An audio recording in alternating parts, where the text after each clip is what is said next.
What's up, guys? Welcome back to RSR. A combo so nice we had to do it twice. We are back once again at Road America in the GT3s. This time we're in the 20-minute fix series. We're starting P9 here and hoping we can make up some spots. As we wait for the leader to take the green, and here we go. We get a good jump on Curtis ahead, but we were so bunched up that we really had nowhere to go. The leader was really holding us up for quite a while there. But that won't stop Chong behind us as he takes to the grass on our inside, gives us a little bit of contact, but luckily he pulls out and we all make it through turn one safely. We're going to file in behind O'Brien here through turn three as we prepare for this long run down the Moraine sweep for the first time.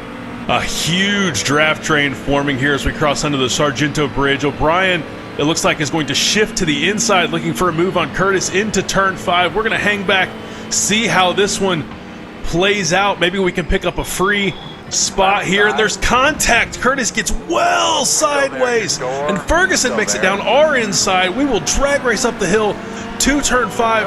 I'll try to hang it around the outside and set myself up here on the inside of turn six, where it looks like we are going to be able to get that spot back. A chaotic and frantic start to this one as we are going to follow the pack into the carousel here to finish up lap one. And let's take a look back at that lap one. A long run down to turn one here at Road America, and leader OGA really bunched us up, really bunched up the pack, making it incredibly treacherous in the mid-pack.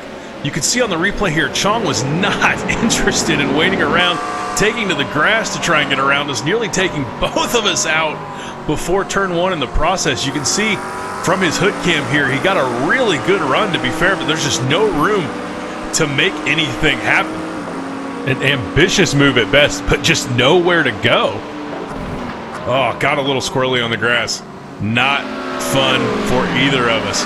Later on in the lap here, O'Brien going for the early move on Curtis. They make a little bit of contact, and Curtis with a fantastic save to keep his race going. And back behind us, Ferguson with a great move of his own down our inside. We were asleep at the wheel there, and he nearly took advantage, but we were able to fight back going up the hill, hanging around the outside of turn five, and then luckily reclaim that position once we got back to turn six. We're going to fast forward to lap 8 here, and we are still in line with O'Brien and Curtis. As we head up the hill towards the start finish, we'll pull up the TV box for a pass we attempted on lap 5 here. We weren't quite close enough on that occasion and ended up falling back into line. But now you can see that we are as close as we have been to O'Brien in 6 since that moment, with 6/10 separating all three cars at this point. I know that a good exit from turn 3 here could possibly give us another opportunity. We're able to maintain the gap, and now the chase is on once again down the Mulsanne Straight under the Sargento Bridge. I know that I'm going to have to go for a move here if I want to get it done. We tuck in behind Curtis for as long as possible, and for a little bit of a dive down the inside. We're late on the brakes, so late that we might actually get a 2-for-1 sale here. We're side by side with O'Brien going up the hill.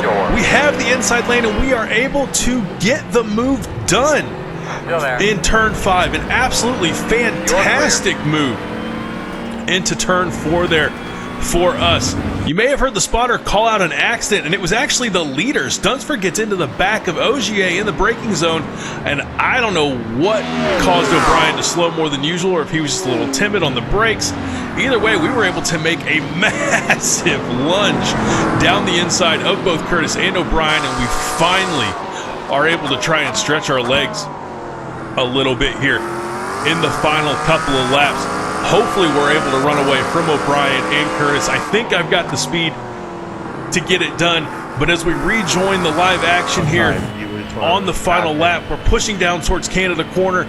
We've been able to stay ahead of O'Brien, but we haven't really been able to stretch that gap at all to this point. 5/10 is our current lead in this battle for 6th, 7th, and 8th. We've cut quite a bit of time out of Ogier here, but we're not going to have enough time, unfortunately, to pick up another spot. We're going to come through T14 for the final time bring it up the hill, but we're on the gas a little bit early and we dip a wheel, and it is an all-out drag race to the line. O'Brien makes the move to my right. He's going to a little bumping, I think. Yes, he's going to get me at the line. An absolute disaster on the final corners. We have thrown 6th place right out the window there. Fortunately, got to be honest, I think the pressure got to me a little bit. Corner that I'm usually really great in is my downfall on this one. Just the slightest dip of the tire is all O'Brien needed.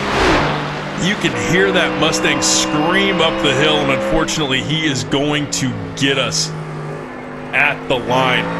Still a double green performance for us, though.